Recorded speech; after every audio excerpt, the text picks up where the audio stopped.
탭으로 넘어갈까요? 사사들의 시대 세 번째 시간입니다. 지난주에 기드온에 대해서 우리가 함께 살펴보면서 시간을 좀 마무리 좀 중단시켰는데요. 자, 기드온.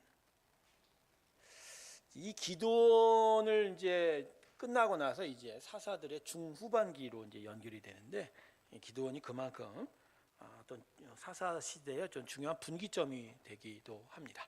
근데 이 기드온이 대단히 의심이 많은 사람이라고, 그래서 자꾸만 표징을 보여달라 그렇게 요구하는 모습을 지난주에도 우리가 살펴보았는데, 얼마나 이 눈이 아닌, 그러니까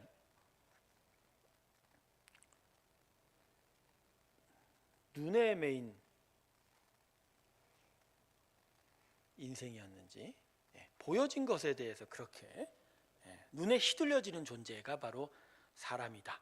그걸 이 기드온이 보여주고 있는 것 같습니다. 자, 지난주에 이어서 계속 봅니다. 하나님께서 이제 너가 미디안을 맞서 싸울 사사가 되었다. 너를 사용할 것이다 얘기하니까 이제 하나님께 기드온이 1차 표징을 요구하죠. 그 1차 표징이 뭐죠?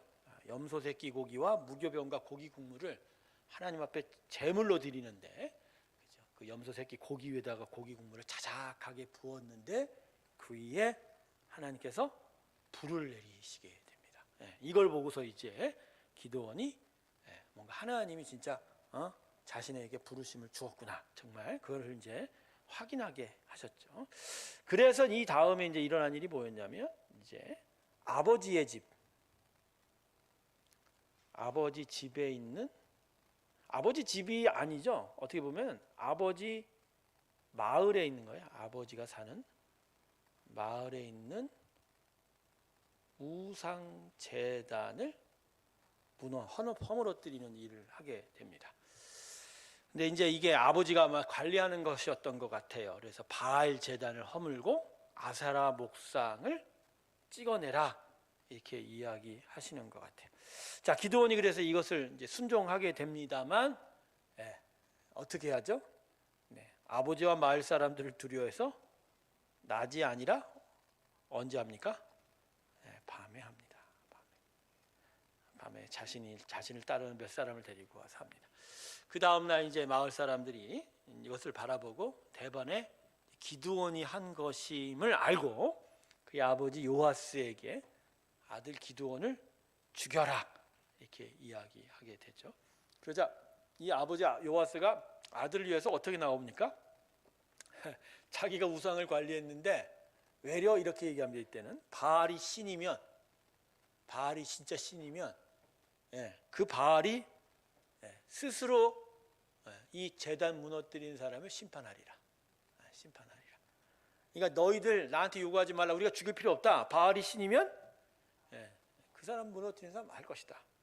여러분, 이 뉘앙스가 뭘까요? 이 뉘앙스가, 요아스의 이 말의 뉘앙스가, 저는 아이러니예요. 한 마을의 제단, 우상 제단을 관리했으면서도 불구하고 바알이 신이 아니다라고 하는 뉘앙스의 말을 하고 있는 이 요아스를 보면서, 야, 이게 도대체 무엇일까? 아니, 신이 아닌데 왜 제단을 꾸며놓고 우상에게 절을 하는, 그 제물을 바치고 그러죠? 그죠? 이게 도대체 무엇일까? 참, 이 이스라엘 당시의 백성들이 무엇 때문에 살고 있는지, 결국 자기 이득이에요. 자기 이득, 자기 이익, 자기 사랑이죠. 나한테 이득이 되고 나한테 좋으면, 그게 뭐 진리이든 뭔지 상관없이 그걸 해 나가는 것이. 결국 이때 이제 후에 사람들이 이때부터 기드온을 이름을 뭐라고 부르냐면 여룻바알이라고 부릅니다. 여룻바알. 이게 뭐냐? 바알과 다퉜다, 이런 얘기죠. 그러니까 바알과 맞서 싸운 자, 기드온의 이름이 뭔가 또 영웅적인 이름으로 이제 높임을 받게 되는 상황이죠. 하지만 우상 제단을 허문 건 좋은데 낮이 아니라 밤에 했다라는 거. 여전히 소심한 자, 그게 기드온이었다라는 거죠. 자, 이제 드디어 이제 미디안과 싸울 때가 되었습니다. 미디안이 공세가 시작이 되었습니다. 자, 이럴 때 이제 하나님께서 이제 이 기드온을 사용하셔서 이제 이스라엘 백성들을 이제 구원하실 일을 했는데, 기드온이 이제 사사로 임명이 되었기 때문에 자기의 가문뿐만 아니라 주변에 있는 여러 지파들을 소집을 하게 됩니다. 그래서 그 소집하면서 그들의 군사를 거느리고 미디안에게 이제 나아가서 미디안과 싸우게 됩니다. 이때 이제 이 사람의 므낫세, 아셀 지파, 스불론 지파, 납달리 지파, 이 지파들이 대부분 이스라엘 남부가 아니라 중부 지역에 있는 지파들이거든요. 근데 이제 나중에 이제 화근이 되는 게 있어요. 이 중부 지역에 에브라임 지파가 있는데 에브라임 지파는 제외를 하게 됩니다. 왜 제외했는지는 모르겠어요. 왜 제외하게? 이스라엘의 역사에 있어서 에브라임은 제가 이런 얘기해도 죄송합니다. 이런 단어, 꼬장 부리는 지파입니다. 꼬장을 부리는 지파. 즉 자기 거를 너무나도 요구해요. 자기의 권세, 자기의 영역, 자기의 것, 그걸 계속 요구하고 그걸 드러내려고 하는 겁니다. 그래서 에브라임은 끊임없이 자기를 드러내려고 합니다. 아마 그런 의미에서 아마 이 기드온도 에브라임을 제외했던 것 같아요. 자꾸만 같이 하려고 하면 자기를 자꾸만 주장하고 자기만 드러내려고 하니까. 근데 이게 도리어 나중에 또 기드온과 에브라임 지파 사이에 갈등을 일으키는 일이 됐거든요. 그건 이제 나중에 좀 살펴보도록 하겠습니다. 어쨌든 간에 이렇게 이제 지파를 불러서 몇만 명을 모집했냐면 3만 2천 명의 군사를 소집을 했어요. 군사 소집했어요. 자, 이러면서 이 3만 2천 명의 군사가 모집하고 나서 또다시 기드온이 하나님께 표징을 요청합니다. 2차 표징이죠.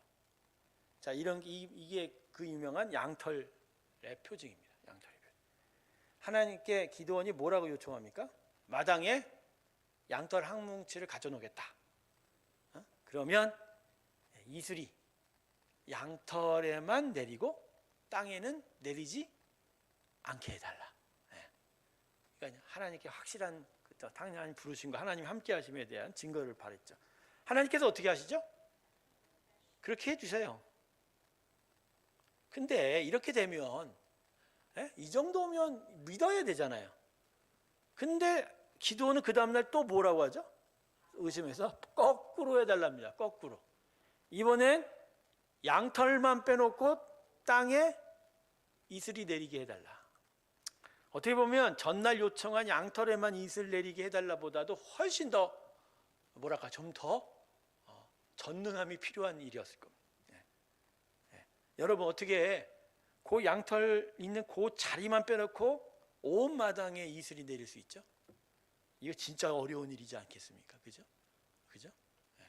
기드온이 내가 볼 때는 의심했던 것 같아요. 양털에만 이슬이 묻힌 거. 혹시 누가 내 기도 듣고 기도를 듣고 가갖고 양털에만 분무기로 물을 뿌린 거 아닌가? 여기 기드온이라는 존재는 그럴만해요. 계속 보세요. 의심하고 소심한 존재잖아요. 그러니까 그 다음날 거꾸로 한 거예요. 온 땅에 이슬이 내리되 고기만 이슬이 있는. 근데 이런 의심이라면 또 해도 이걸 또 하나님께 들어주시긴 했는데, 해도 분명히 또 이런 의심을 갖지 않을까? 누가 또 내 기도 듣고 양털에게 뭔가 뭘 씌워놓고 다 물 뿌린 거 아니냐, 이런 생각도 해볼 수 있는데, 결국 하나님 그래도 끝내 포징을 보여주십니다. 야, 근데 이 기도는 대단하죠. 그래서 하나님을 따라가고 순종하는 것 같은데 끝없이 하나님을 시험합니다. 끊임없이 하나님을 시험합니다. 야, 이런 의심. 근데 여러분 이 기도원의 모습이 아니라 오늘 우리가 그 기록을 읽고 있는 거, 우리가 그렇다는 거예요. 우리가 계속 하나님을 쫓아가는 것 같지만 계속 가요. 하나님을 시험하거나 하나님을 불신합니다. 이거 맞을까? 이거 맞을까 말입니다. 끊임없이 그렇게 돼요. 그런데 이번에는요, 하나님께서도 기드온에게 어떤 시험인 것입니다. 믿음을 이제 요구하시는 거죠. 그게 뭐죠? 3만 2천 명의 군인을 줄이는 일입니다. 사실요, 하나님께서는요, 미디안에게 계속 이 표징을 보여준 이유가 그 의심을 없애주는 것도 있지만 좀 더 담대하게 기드온이 아마 용맹스러운 일을 보여주기를 원하셨던 것 같아요. 그죠? 어떤 여러 지파들로부터 군사를 얻어서 그 군사들의 힘으로 대적들을 물리치기보단, 그죠? 뭔가 단독적인 플레이, 아주 소수의 사람으로 미디안의 대군을 물리치는 그런 영웅적인 일들을 하나님이 기드온에게 요청하셨던 것 같아요. 그래서 아마도 기드온에게 먼저 1차적으로 아버지 요아스의 마을에 있는 제단을 허물 것을 요청했는지도 모릅니다. 근데 그걸 통해서 시도를 해보는 거죠. 그죠? 혼자서 아니면 몇 명의 소수 사람들이 그 마을의 전체를 대적해서 싸울 수 있는지를 시험했던 거죠. 근데 1차적으로 그것을 넘어갔는데 이제 미디안의 대군, 이제 진짜 본 전쟁이 벌어지는데 기드온은 하나님을 의지하지 못하고 사람의 숫자에 의지했던 것 같습니다. 3만 2천 명을 이제 모아놓으니까 하나님께서 이걸 줄이시려고 합니다. 그래서 1차적으로 어떻게 줄이시죠? 2만 2천 명을 줄였는데요. 이거는 그냥 줄였어요. 어떻게 말로. 너 기드온 가갖고 저 사람들한테 가서 얘기해라. 싸우기 싫은 자는 다 떠나라. 그냥 끌려왔거나 마지못해서 온 사람들은 다 가라고 해요.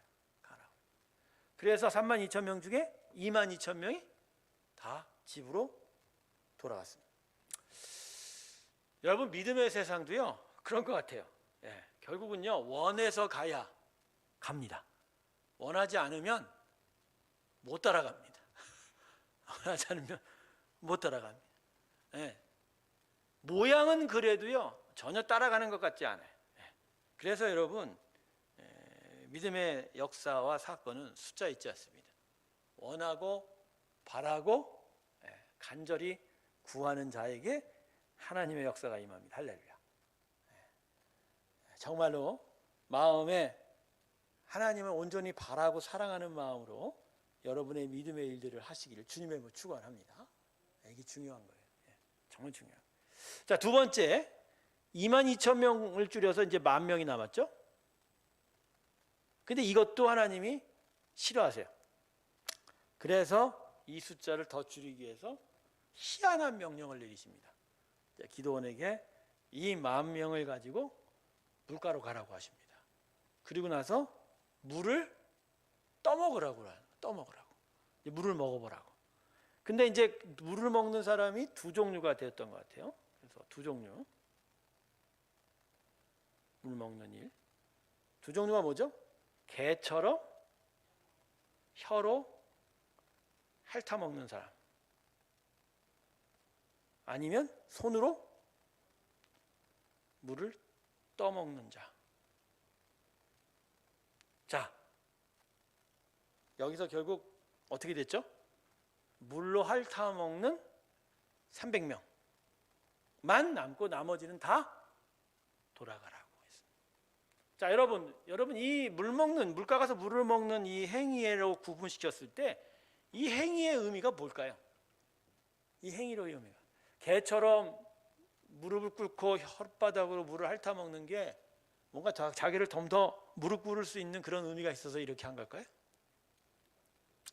제가요 사사기 강의를 이미 했어요. 2년 전 3년 전에 했어요. 그때 제가 이렇게 얘기했습니다. 아무 의미도 없다. 아무 의미도 없다. 하나님께서는 뭐 어떤 쪽이든 숫자가 작게 나오는 쪽으로 하나님 선택하신다. 숫자가 작게 나오는 쪽. 우리가요 가끔요 하나님의 일을 할 때 너무나도 마치 막 명분을 찾고 할 때가 있어요. 이건 이렇다, 이건 저렇다. 근데요 하나님이 보실 땐 우리가 이야기하는 그런 명분 논리요 아무 의미도 없어요. 하나님이 찾고자 하는 건 오직 하나님에 대한 믿음 때문입니다. 그래서요 때로는요 우리가 볼 때 이 논리가 맞고 저 논리는 틀린 것 같아도요 때로는 하나님은 우리가 택하지 않은 논리로 우리를 끌고 가실 때가 많아요. 이유가 뭘까요? 하나님만 신뢰하기 위해서. 하나님만 신뢰하기 위해서. 여러분의 인생 속에서 모든 여러분의 인생이 다 논리적입니까? 여러분 생각대로 합당하십니까? 아, 이건 이렇게 됐어야 되는 거 아닌가요? 이건 이게 맞는 거 아닌가요? 여러분, 그렇게 모든 일이 다 그렇게만 굴러갔습니까? 외려요, 더 많은 쪽으로, 어떻게 보면 한 7, 80% 이상이 여러분이 볼 때 이건 합당하지 않은 쪽으로 일이 되어간 일이 많을 거예요. 그걸 여러분 이제까지 어떻게 해석하셨어요? 어떻게 하셨어요? 아무 해석이 안 됐죠. 해석이 안 되는 일이 참 많아요.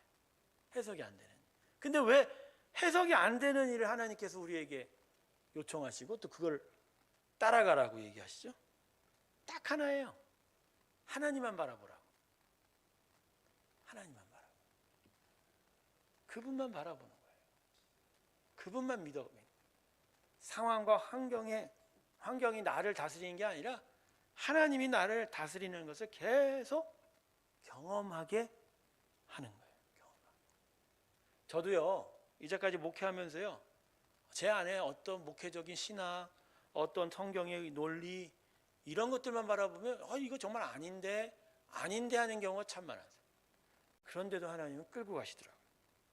거기에 대해서 막 어떤 때는 불쾌감까지 있어요. 이걸 내가 해야 되나? 이게 잘못되는 거 아닌가? 근데요, 나중에 돌아보면요, 그 길이 맞는 게 아니라 하나님이 날 끌고 가는 게 맞는 거예요. 할렐루야. 우리는 항상 그 상황과 환경 그 자체가 맞냐 틀리냐를 보거든요. 여러분, 오직 맞는 분은 하나님 한 분뿐이십니다. 하나님 한 분뿐이세요. 그분만 옳아요. 그분만 올 테니까요. 그분만을 따라가는 게 옳은 거예요. 어떻게 보면 하나님 말씀 안에는 옳고 그름이 없어요. 그분이 맞다라는 거, 그분이 생명이다라는 거, 그분의 영생, 그분이 우리를 사랑하신다는 거, 이게 더 큰 논리다는 것을 제가 지나오면서 깨닫게 됩니다. 사랑하는 성도 여러분, 자기 자신을 의지하지 마십시오. 여러분이 생각하는 논리, 이런 합당성, 심지어 그게 신학적이고 성경적이어도 그거 옳은 거 아닙니다. 그걸 고백할 줄 아는 믿음이 하나님을 따라갑니다. 할렐루야. 할렐루야. 예수님이 십자가에서 죽었다. 여러분, 여기에 합당한 논리가 있어요, 없어요? 없어요, 여러분. 여러분, 사랑이 논리입니까? 사랑이 합당한 것, 논리, 어떤 의로움, 우리가 생각하는 이 차원에서 이루어집니까? 아니에요, 여러분. 십자가의 아들 예수를 죽이신 하나님의 사랑은 논리적이지 않아요. 합당하지도 않아요. 의롭지도 않아요, 그 자체. 그런데도 이걸 가지고 우리를 구원하신 하나님의 사랑, 그것이 우리의 구원의 기초고, 지금도 이 사랑이 작동하여 우리를 구원하고 있다면, 여러분, 우리는 우리 자신의 인생에 대해서, 하나님과의 관계에 대해서 다시 한번 생각해 보셔야 됩니다. 여러분, 하나님만 옳습니다. 하나님만 바라보시고 나아가길 주님의 이름으로 축원합니다. 여러분, 그래서 더더욱 이제 여기서 연결해 보죠. 성령 충만이에요. 결국 나의 생각, 나의 주장, 나의 논리들을 내려놓고 나 안에 가장 오르신 하나님만을 쫓아갈 수 있는 힘을 얻으려면 내가 완전히 포기돼야 되죠. 내가 완전히 포기돼야 돼요. 그러려면 성령이 들어와 내 영혼이 하나님만 쫓아갈 수 있도록 도와주셔야 되고, 강하게 끌어가셔야 되고, 거길 내가 따라가는 그런 일이 필요하다. 그게 바로 우리 안에 필요한 성령 충만이다. 기드온에게 하나님께서 원하셨던 건 바로 이것이었던 것 같아요. 근데 왜 하나님이 이렇게까지 기드온을 요구하셨을까요? 어떻게 이렇게까지 요청하셨을까? 여러분, 그 다음에 나타난 기드온이 미디안 대군을 물리치는 일이 너무나도 기이한 방법으로 일어났기 때문입니다. 기드온은 여리고성이 무너뜨린 일의 반복을 보여줬어요. 칼과 창으로 하지 않았어요. 여리고성이 무너뜨리는 방법이 그대로 반복이 됐습니다. 결국 기드온이 자신의 300용사를 내리고 어떻게 했죠? 나팔을 하나 불고, 나팔을 하나 들고, 한 팔에는 횃불을 감춘 항아리를 들고, 그리고 적진 앞에 서서 횃불을 갑자기 들 때 함성을 지르죠. 뭐라고 듭니까? 여호와를 위하여 기도하는 함성을 지르죠. 그럴 때 미디안 대군이 그냥 무너져 버리게 되죠. 여러분, 칼과 창으로 어떤 총 대포로 가지 않고 나팔 하나에 횃불 든 항아리 하나 들고 갔다, 이 우스꽝스러운 모습. 저 적병들은 진짜 칼과 창을 들고 말이야 몇만의 대군이 우리를 공격하고 기다리고 있는데 그 앞에 300명이라는 작은 숫자가 이렇게 돌진한다는 게 이게 얼마나 바보스러운 일이에요. 근데 이걸 해내려면 기드온과 그 무리에게 무엇이 필요한 말입니까? 힘이 필요해요? 지혜가 필요해요? 아니죠. 전능하신 하나님만 믿고 가는 거예요. 할렐루야. 할렐루야. 성도 여러분, 우리가 이 세상에서 믿음으로 산다는 건 이런 거예요. 하나님 우리한테 무기를 장착시켜 주는 것 같죠? 관우가 썼던 청령 언어들을 주고, 로마 제국 군대가 썼던 그 방패를 들어 쥐어주고, 그리고 수많은 사람들과 함께 그저 전열을 이루어서 심장 군대의 몫으로 가게 하는 것 같죠?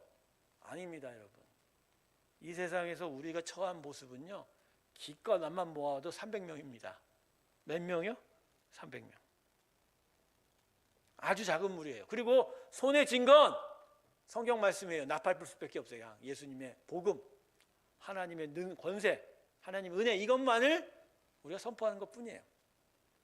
또 한편에는요, 진리의 횃불을 들고 가는 거죠. 성령의 은혜가 이것 말고는 우리가 갖고 있는 게 없어요. 그런데도 불구하고 우리는 이것으로 세상을 이깁니다. 할렐루야. 왜 아멘이 없지? 우리는 세상을 이길 수 있어요. 왜? 기가 막히죠. 우리가 이기는 게 아니라 하나님이 이겨가신 그 길을 내가 따라가기 때문인 거죠. 여러분, 믿음 없이는 못 이깁니다. 믿음 없이는 못 이겨요. 언제나 교회는 소수였어요. 믿는 자는 정말 소수였어요. 가진 것은 아무것도 없었어요. 교회의 역사를 보면 가진 것 때문에 이긴 게 아니에요. 하나님을 향한 믿음, 그 믿음이 만들어낸 헌신, 그 용기, 그 담대함이 하나님의 역사를 이루어내었습니다. 할렐루야. 할렐루야. 그렇습니다, 여러분. 우리 성도에게 필요한 건 믿음입니다. 결국은 이 300용사가 한 팔에 하는 거에 나팔, 한쪽엔 횃불을 감춘 항아리를 가지고 적진으로 다가가서 밤에 야습을 했죠. 그리고 갑자기 횃불을 들고 소리를 지르자 미디안 대군이 서로에게 어떻게 했습니까? 당황해서 그 어두운 가운데 서로가 서로에게 칼을 겨누게 되었고, 그리고 서로 싸우다가 그죠? 이거 아니구나 하고서 당황해서 도망가게 되는 일이 나타나게 되었죠. 그래서 기드온이 300명만 갖고도 미디안 대군을 이길 수가 있었습니다. 근데 여기서도요, 또 한 번 하나님이 기드온에게 표징을 보여줍니다. 기드온이 이 미디안 대군을 밤에 이제 정찰을 나갔는데 미디안 대군이 이제 망을 보면서 서로가 나눈 대화를 듣게 된 거예요. 하나님이 그걸 듣게 하신 거죠. 미디안 군사들이 망을 보면서 서로가 그죠? 보초를 쓰면서 뭐라고 얘기합니까? 한 사람이 꿈을 꿨는데 보리떡 한 덩어리가 미디안 진영으로 굴러 들어와서 장막을 무너뜨렸다. 그리고 보니까 그 보리떡이 기드온의 칼이더라. 그러니까 미디안의 대군들이 무언가가 지금 그 분위기가 대단히 수동적이고 패배주의에 휩싸였다는 것을 알 수 있어요. 그리고 이런 이야기를 하면서 서로가 불안해하는 거죠. 저 기드온이 우리를 이길 수도 있을 것 같구나. 근데 미디안 군사들이 마음을 이렇게 간담을 서늘하게 하신 하나님의 만지심과는 달리 하나님이 이걸 기드온에게 들려준 이유가 뭘까요? 300용사를 가지고 미디안 대군에게 달려드는 걸 기드온이 주저하고 있었다는 거예요. 그래서 기드온이 이 미디안 군사의 소리를 듣고 다시 한번 확신을 갖게 하신다. 참 재밌습니다. 기도원 끝까지 의심하고 소심하고. 근데 우리 하나님 대단하시죠? 끝까지 이거를 확인시켜주고 증거를 보여주고 계속 이걸 그죠? 확인시켜주면서 그 믿음의 자리로 끌고 나아가게 돼요. 우리는 여기서 이 기드온이 미디안을 이긴 걸 통해서 우리에게 필요한 이 땅에서 살아가는 일에 필요한 일들에 대해서 우리는 알게 됩니다. 하나님의 승리의 방식, 여리고성의 방식과 똑같은 방식이 뭐냐면 첫 번째가 믿음입니다. 침묵과 순종. 두 번째가 나팔입니다. 선포와 말씀이라는 거죠. 그래서 이 기드온이 미디안 대군을 이긴 것과 여리고성이 무너진 일들을 공통적으로 하면서 여러분 믿음이 필요합니다. 믿음. 순종하십시오. 마음의 불안을 하나님 주시는 믿음으로 이겨내시면서 불평하고 원망하기보단 끝까지 따라가시기를 주님으로 축원합니다. 순종에 하나님의 역사가 있습니다. 할렐루야. 그리고 이런 순종 가운데 우리에게 필요한 건 원망과 불평이 아닙니다. 하나님의 말씀에 대한 선포입니다. 하나님이 이렇게 하실 것이라는 계속적인 선포, 계속적인 증언, 계속적인 전함이 우리 가운데 필요하다.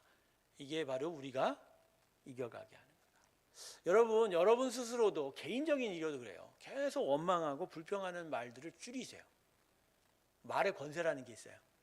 말 한마디를 내가 부정적으로 할 때마다 내 마음이 부정적으로 돌아섭니다.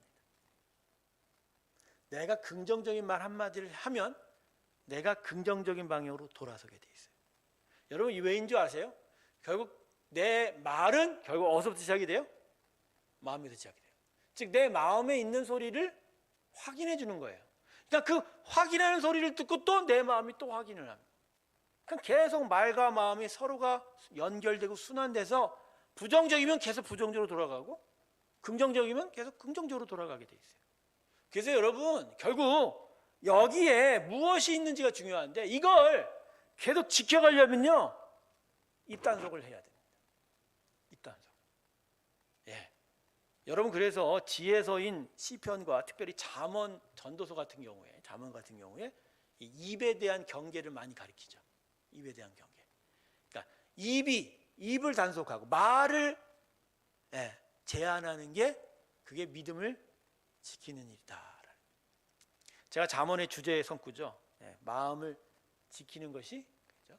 생명의 근원이 여기에서 남이라 그 말씀을 한때 계속 제가 묵상했던 결과가 있는데 이것을 위해서 내가 무엇을 해야 되는지에 대한 생각을 했을 때 그렇구나.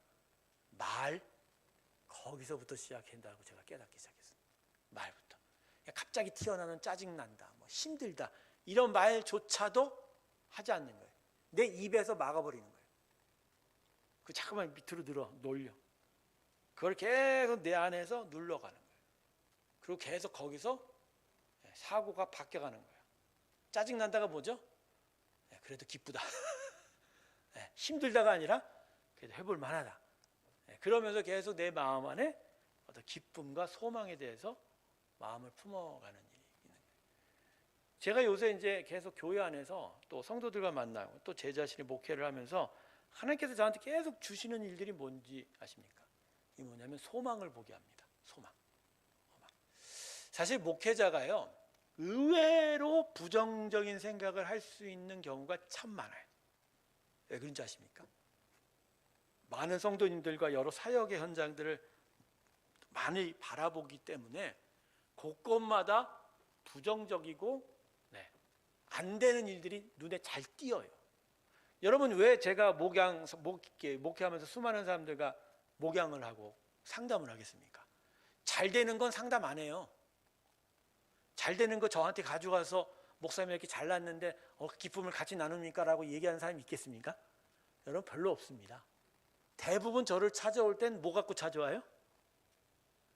상처를 가지고 찾아오고 아픔을 가지고 찾아오고 무언가에 대해서 불평을 가지고 찾아오고 무언가 안 되니까 그죠? 불신과 원망을 가지고 찾아올 때가 많거든요. 여러분 그런 것들을 계속 들어오기 시작하면요, 그것에 의해서 목회자의 영과 마음이 눌릴 때가 참 많아요. 이게 뭐에 눌리느냐면 그냥 이게 잘 안 되는구나, 이런 게 힘든 거구나, 이런 것들이 막 쌓이다 보면 우리 이 공동체가 이게 힘이 드는구나, 이렇게 볼 수 있거든요.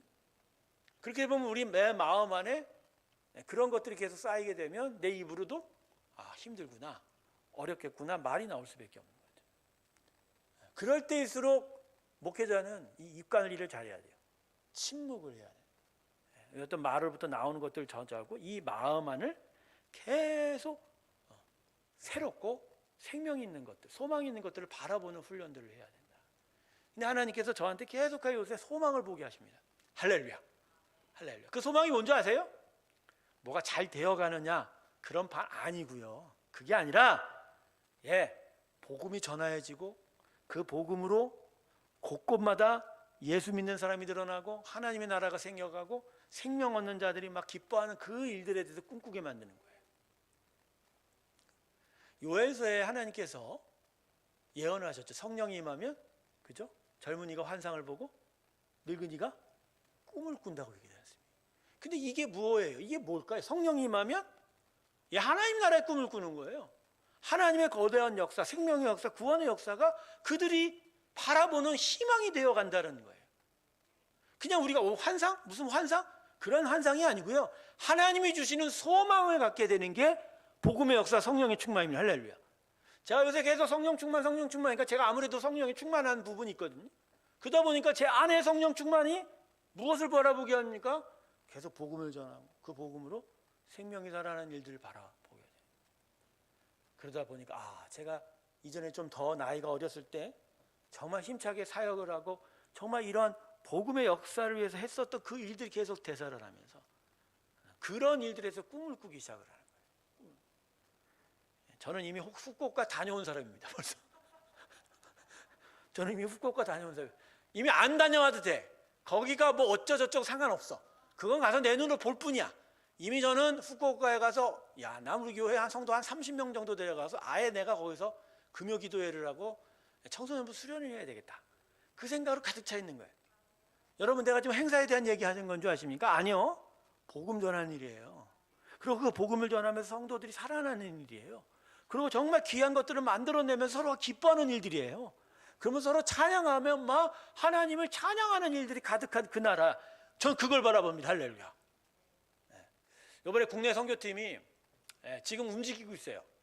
이제 국내 여러 어려운 농어촌 교회를 가서 우리가 가서 복음을 전하고 함께 지원할 수 있는 방법들에 대해서 한번 같이 상의 좀 해봅시다라고 부탁을 했는데 움직이는 거예요. 연락도 하고 만나기도 하고 또 찾아가 보려고도 하고. 여러분, 머지않아 우리는 아울리치를 한 번 더 갈 것 같습니다. 그래서 후쿠오카 안 가신 분들은 국내로 가는 거예요. 후쿠오카 갔다 온 분들도 국내로 가는 거예요. 그곳에 가서 며칠이라도 가서 동네 마을 사람들과 함께 일도 하고 농촌 봉사도 하고 아이들도 함께 기르고 함께 복음도 전하고 그리고 교회를 또 청소해주고 세워져 가는 이 귀한 일들을, 저는 이러한 일들을 우리 성도들이 꿈꿨으면 좋겠어요. 꿈꿨으면. 성도 여러분, 여러분의 소망이 뭡니까 요새?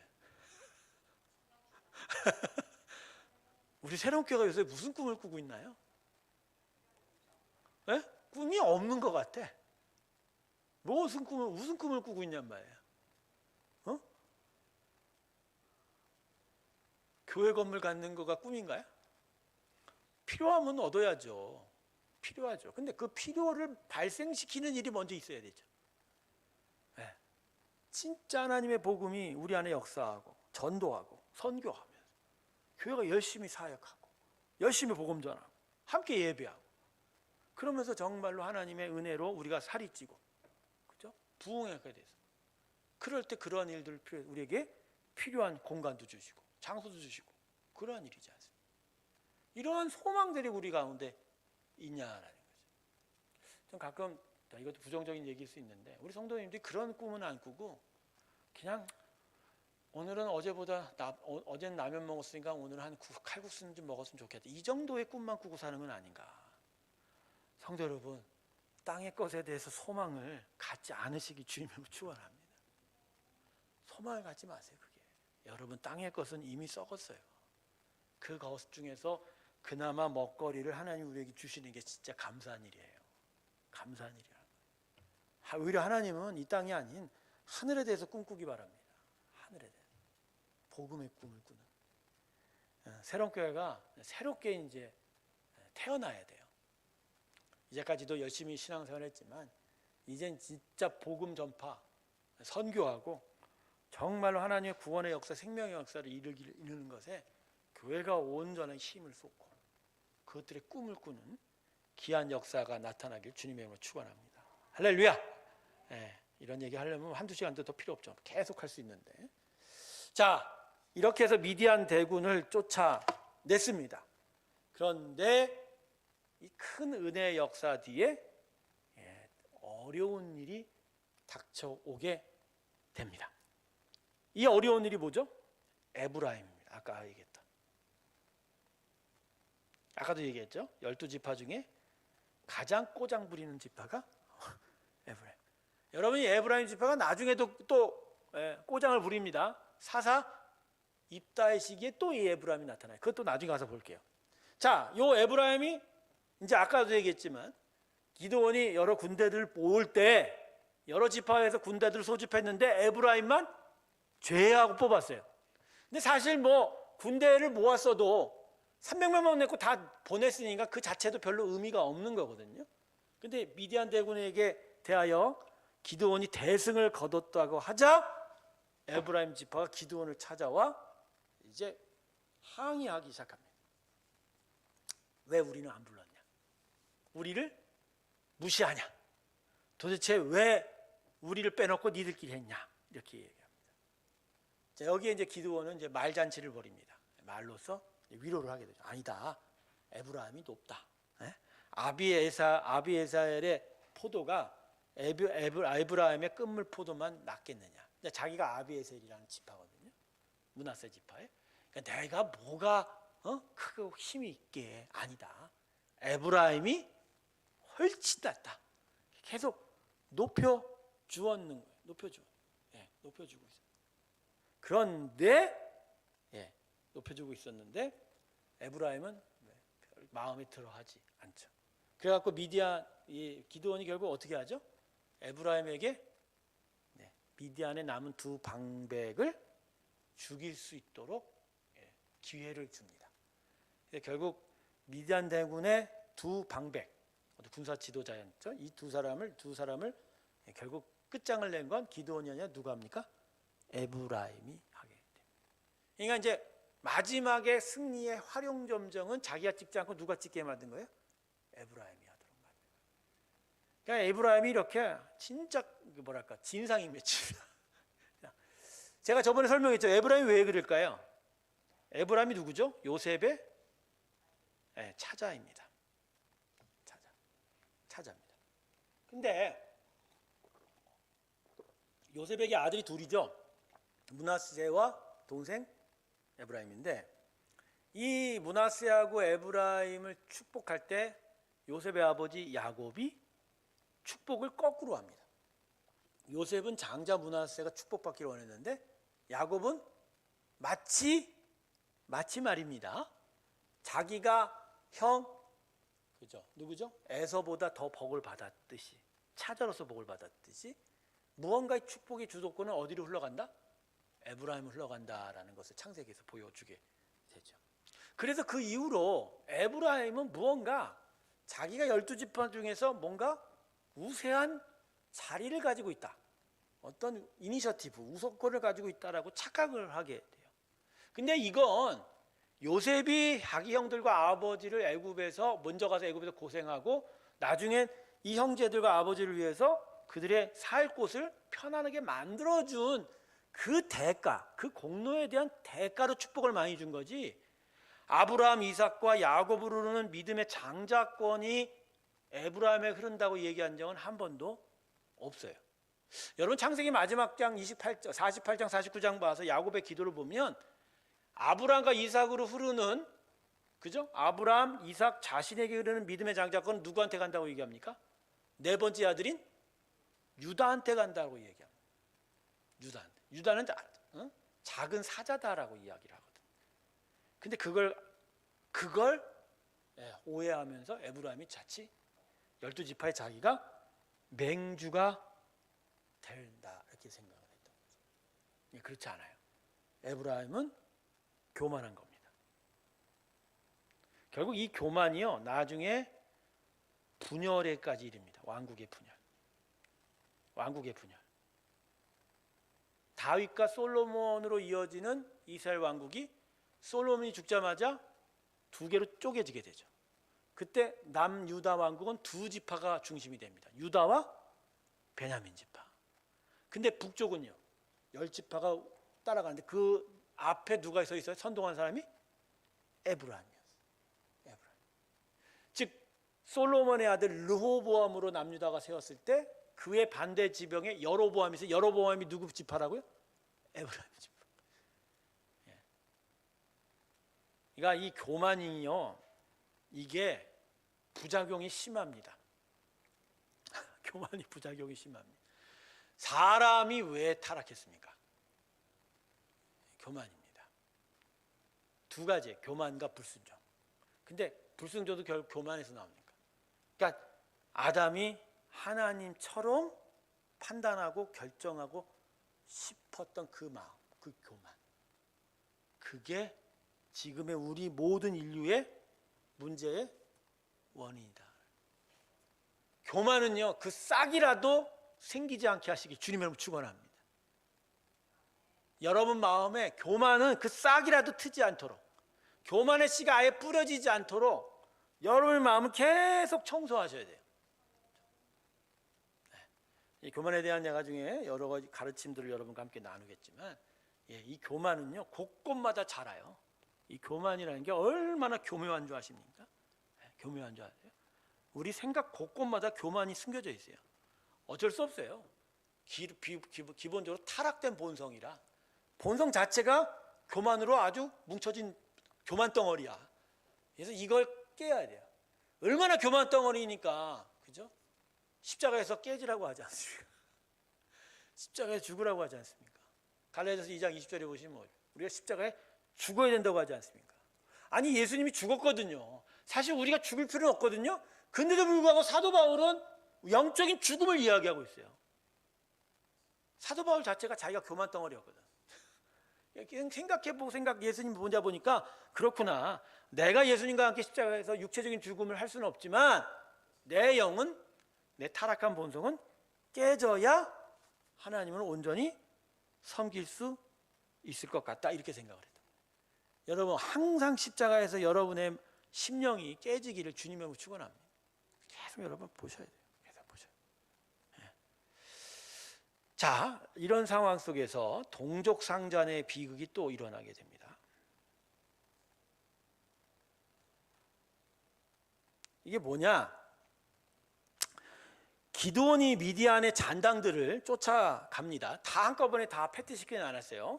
그래서 이 미디안의 대군들이 요단강을 건너 가나안 땅의 중심 지역 세겜 그 이상의 실로 그 부근을 쳐들어왔다가 지금 기드온에 의해서 쫓겨가거든요. 그래서 다시 요단강을 건너갈 수밖에 없죠. 도망갈 수밖에 없는데 요단강을 건너가서 어느 땅으로 도망갔냐면 길앗 땅으로 도망가세요.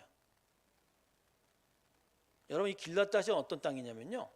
이제 성경에는 숫꽃, 분우엘이라고 하는데 이게 요단강 동편 지파의 땅입니다.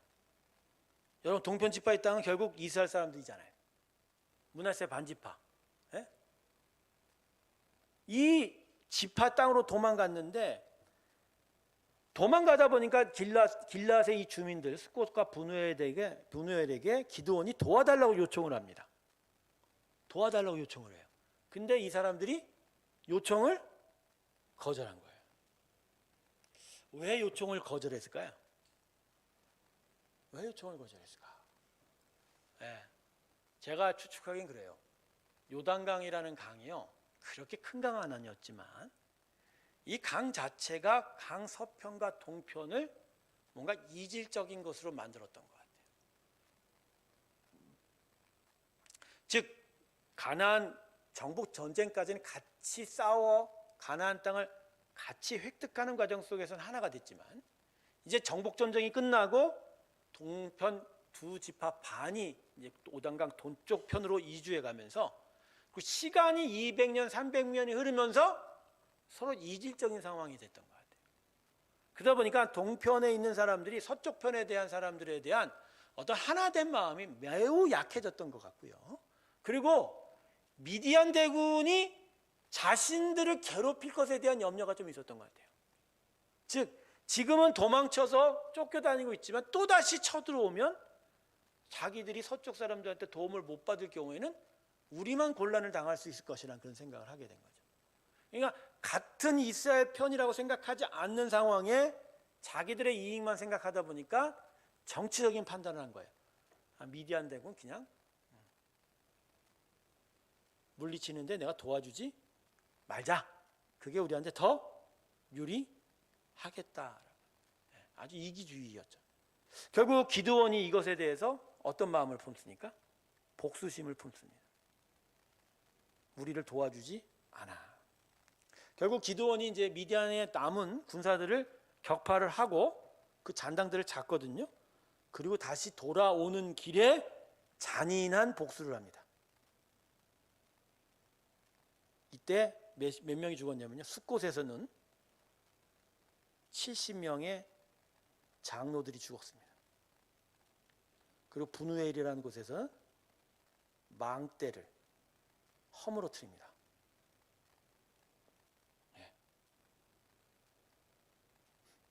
아니 전쟁을 이겼잖아요. 미디안 대군과 이겼잖아요. 이겼으면 그냥 용서하고 용납하고 넘어가면 되는데 굳이 그 땅을 다시 찾아가서 그것도 자기의 동족이잖아요. 이 종족들을 잔인하게 한 번에 살육을 해버린 거예요. 그것도 몇 명이나? 70명이나 잔인하게 살육을 해버린. 기드온이 드디어 교만의 증세가 그 마음 안에서 고개를 쳐들기 시작을 하게 되는 겁니다. 그때 여기서 하나 우리가 인상적으로 봐야 될 게 뭐냐면 이제 숫곳과 분우엘의 망대를 허물고 나서 미디안에 사로잡았던 두 잔당들 왕들 또 잡습니다. 그리고 죽입니다. 그리고 나서 전리품을 빼앗는데요. 그 이방 방백이 갖고 있던 초승달 장식을 자기의 전리품으로 빼앗게 돼요. 즉 이방 민족의 왕이 가졌던 왕으로서의 자기 장신구를 기드온이 가져서 자기 것으로 삼은 거예요. 여러분 이게 무슨 의미일까요? 아니죠. 우상이지만 자기가 왕이 되고 싶은 욕망을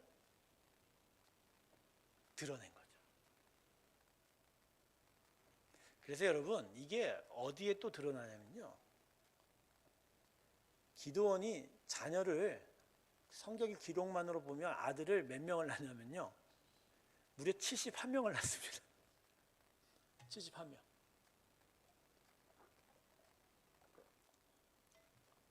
자기 아버지 오브라이에는 여러 아내를 두었는데 거기서 아내들로부터 70명.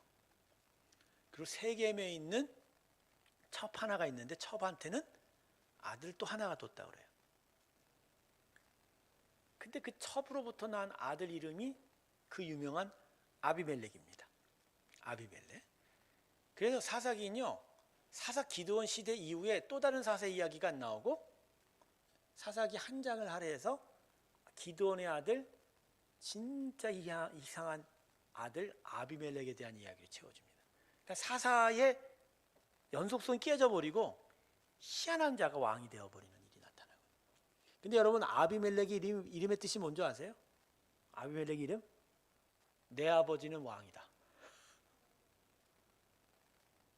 그러니까 기드온이 사람들이 많이 보고 시선이 보면은 본가에 있는 아내들로부터 난 아들한테는 그런 이름을 안 붙이고 저 후미증 동네 가갖고 첩 하나 두고서 거기서 아들을 낳고는 그 아들은 몰래 뭐라고 들어요? 이름을 줘요? 내 아버지는 왕이다. 결국 뭐야? 내가 왕이 되고 싶다 이렇게 얘기를 한 거예요. 네. 여러분, 기드온이 하나님께서 사세로 세웠을 때 그가 보여준 모습은 대단히 소심한 모습이거든요. 미디안 대군이 와서 뺏어갈까 봐 밀을 어디서 타작을 했다고 했어요? 포도주 틀에다가 놓고 타작을 했어요.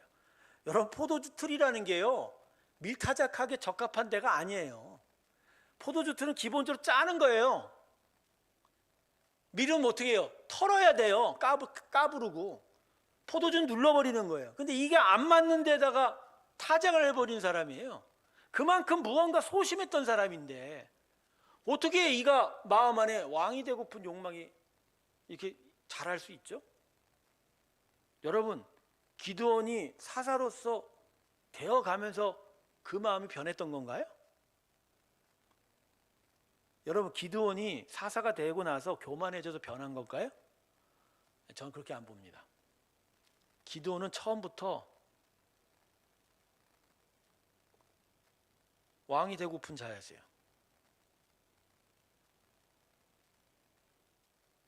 그의 마음에 자기가 왕이 되고픈 마음이 가득했던 사람이에요. 가득했던 사람이에요. 그런데 여러 상황과 환경 때문에 그걸 드러낼 수조차 없었던 사람인 거죠. 근데 그게 하나님이 은혜를 주고 능력을 주고 상황을 끌고 가서 이스라엘 백성이 어떤 존경을 받고 권세가 있는 사사가 되면서 그게 그 안에서 고개를 드러내기 시작한 거예요. 여러분, 내가 왜 이 이야기를 여러분에게 드리는 줄 아십니까? 우리 안에 숨겨진 죄성이라는 게요, 심각한 것들이 많다라는 거예요. 자기도 몰라요. 근데 그게 타락한 본성 안에 어마무시한 것들이 숨겨져 있어요. 그리고 이것들이요, 처음에는 내가 있는지조차 모르는데 의외로 하나님의 은혜 안에서 살만하기 시작하면 이게 내 안에서 고개를 드러내기 시작을 합니다. 저는 교회 안에서 그걸 봅니다. 머리가 되고픈 사람들이 무지 많다는 거. 머리가 되고. 신앙생활 처음 시작할 때 나는 머리가 될 거야 라고 고백하는 사람들 한 사람도 못 봤어요. 한 사람도 못 봤어요. 대부분 세례받을 때 무릎 꿇고 고개를 숙이지 않습니까? 여러분, 세례받을 때 고개 쳐드는 사람 봤어요? 하나님, 나 이런 사람이에요 하는 사람 봤어요? 근데 은혜를 받을 때 보통 뭐죠? 하나님, 난 죄인입니다라고 고백하지. 그죠? 근데 믿음의 은혜 안에서 자꾸 은혜 안에서 자꾸만 그가 성장하고 성숙되어 가는 과정 속에서 이 심령 안에 뭐가 나타나? 숨겨진 것들이 쭉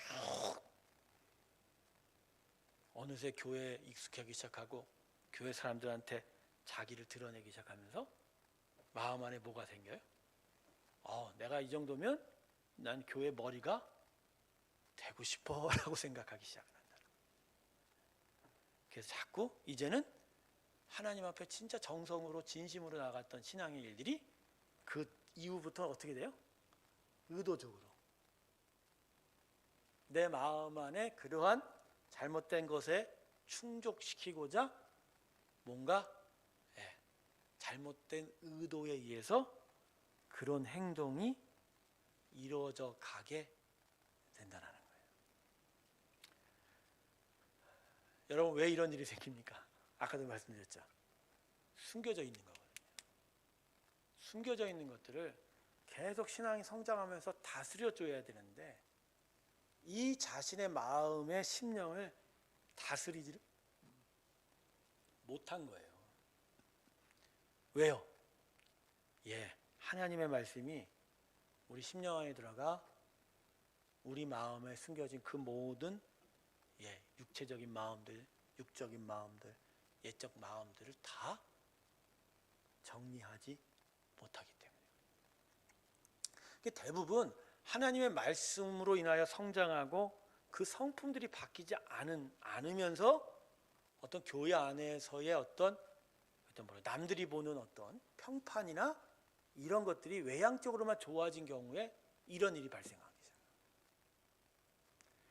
여러분, 세상에 많은 교회들이 문제가 많지만 직분 때문에 문제가 유독 많이 발생하는 교회가 한국입니다.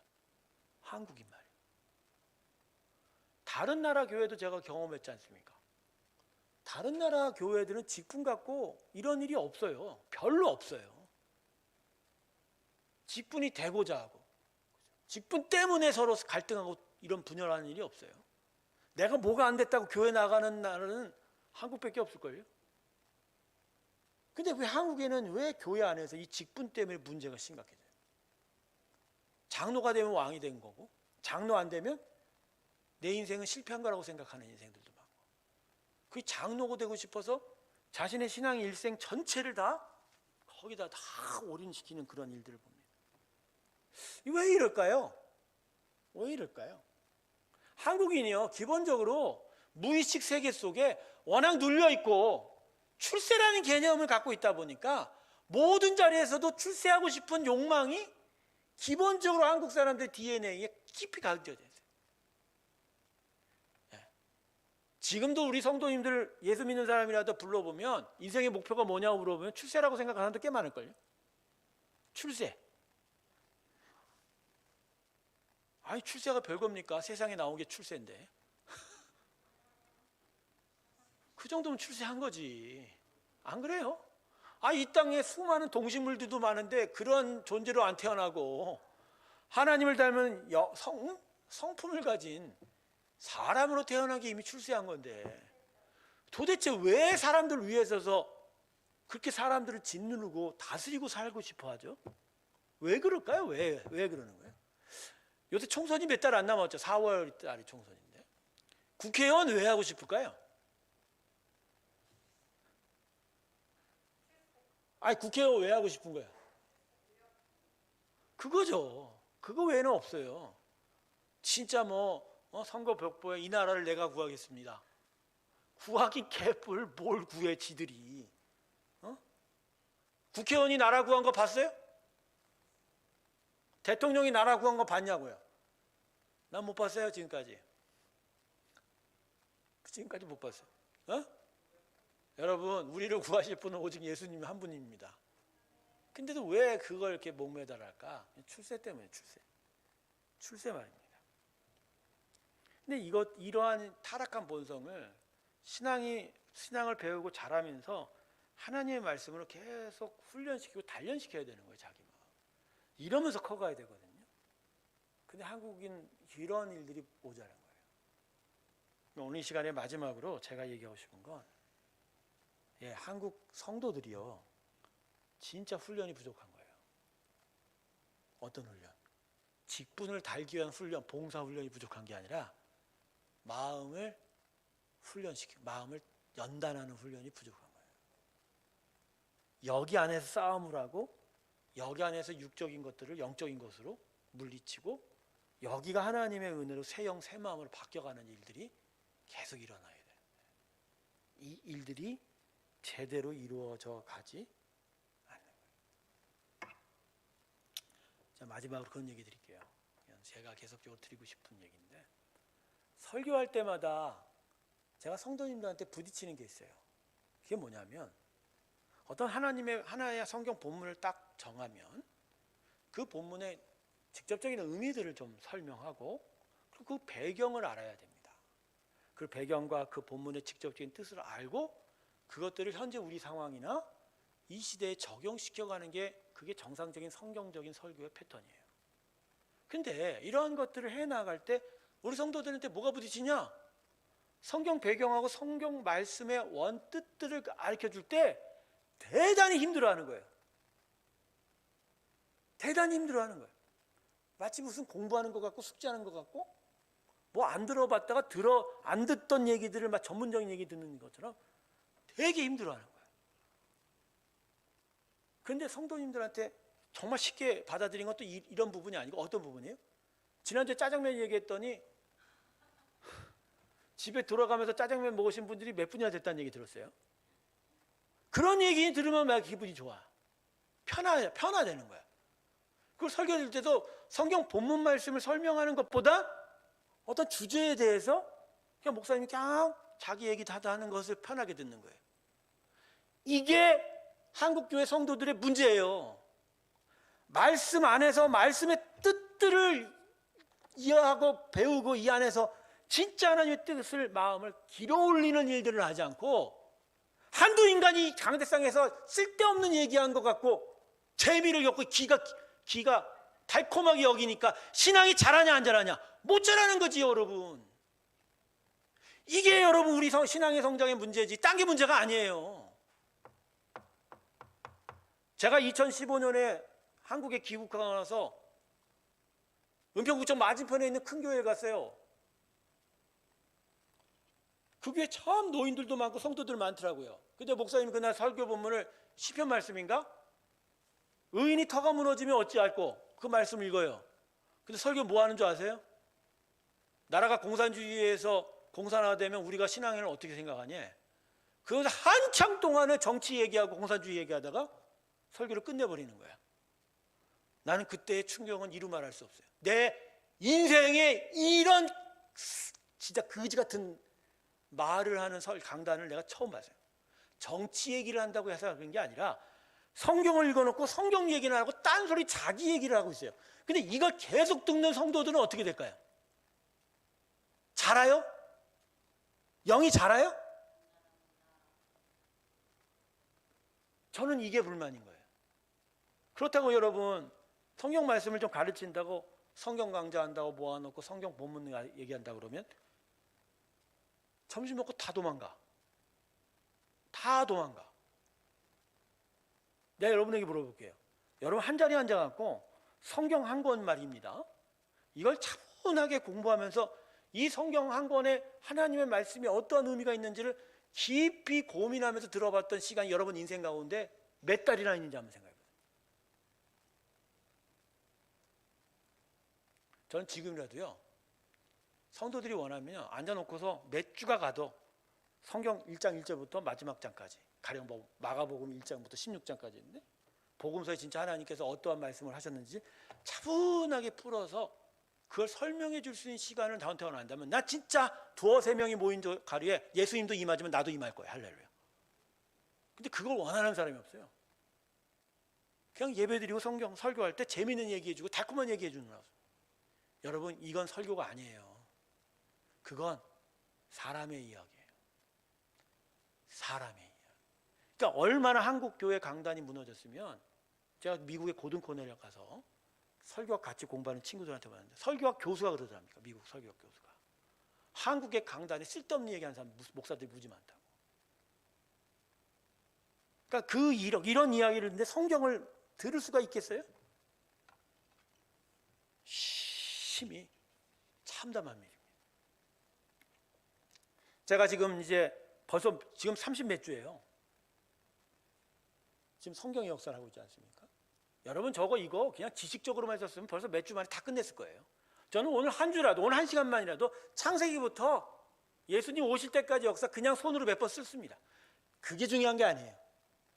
여러분이 성경을 안 보니까 이거리라도 해서 제가 대신 성경을 풀어주면서 그 흐름 속에서 하나님의 정말 마음과 뜻들을 말씀 속에서 가르쳐 드리려고 했던 시간들이에요. 근데 이 성경 강좌도 처음에 그나마 참석했던 사람들이 요새는 보지도 않아. 보지도 않아요. 지금 수요 성경 강좌 지금 동시 접속자 수 몇 명이에요? 최미아 집사님? 8명.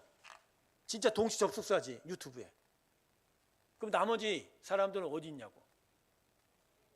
에? 여기 말고 그럼 총 13명. 그럼 나머지 분들은 뭐 하냐고요? 사랑하는 성도 여러분, 교만이라는 큰 죄덩어리가 우리 인생을 괴롭히고 우리의 주변을 괴롭히고 나의 인생을 정말 어려워 만들기 전에 하나님의 말씀이 우리 안에 들어오고 성령의 도우심으로 이 심령 안에서 그것들을 계속 물리치고 다듬어가고 교만이 아닌 겸손을 세워가는 그런 심령의 역사가 우리 가운데 일어나야 돼요. 이기에 마땅한 그리스도인의 삶의 자세고 내용입니다. 그리고 이러한 일들이 이루어가면서 하나님의 복음 전파하는 일에 우리 일터에서 열심히 그 사명을 감당해내는 일들이 바로 우리가 마땅히 해야 할 일들인데, 우리는 무엇을 생각하고 무엇을 얻기를 바라고 있는가? 이 시간에 이 이야기들을 끝으로 오늘 강의를 마치고자 합니다.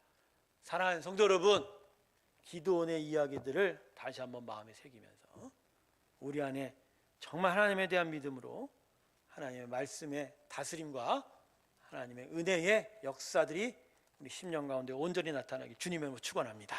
기도하겠습니다. 아버지 하나님, 우리 안에 역사